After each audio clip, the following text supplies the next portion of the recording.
আসসালামু আলাইকুম। আমরা আজকে মুড়ি মাখাবো। প্রথমে যে দেখতে পাচ্ছেন যে পেঁয়াজ মরিচ এমনকি পাশেই লেবু কেটে নিয়েছি আগে থাকতেই। এখন ওই যে মরিচ লবণ এমনকি পেঁয়াজ দিয়ে একসাথে ভালোভাবে ডলে নিতেছি। পেঁয়াজ মরিচ ভালো করে ডলে নিয়েছে। এখন লেবু এবং কি ম্যাগি মশলা দিয়ে ভালো করে মাখিয়ে নিব যাতে মাখাটা খুব টেস্ট হয়।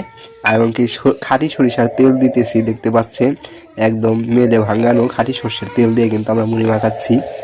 আর এই ম্যাগি মশলাটা দিলে পরে মুড়িটা অনেক টেস্ট হয়।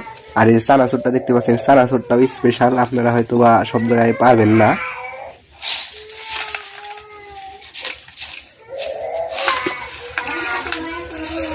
দেখতে কিন্তু অনেক সুন্দর লাগতেছে। অবশ্যই আপনারা কমেন্টে জানাবেন কেমন লাগছে আপনাদের কাছে।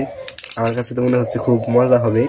এই যে এখন মুড়ি দিয়ে দিচ্ছি আমরা, দেখতে পাচ্ছেন মুড়ি দিয়ে। দেখতে দারুণ হয়েছে, জিভে পানি এসে গেল। আপনারা অবশ্যই কমেন্টে জানাবেন কেমন হয়েছে আমাদের মুড়ি মাখাটা। আর আপনারাও বাসায় এরকম মাখায় দেখবেন, অনেক ভালো লাগবে ম্যাগি মশলা দিয়ে। ভালো লাগলে চ্যানেলটি সাবস্ক্রাইব করে দিবেন। ধন্যবাদ সকল।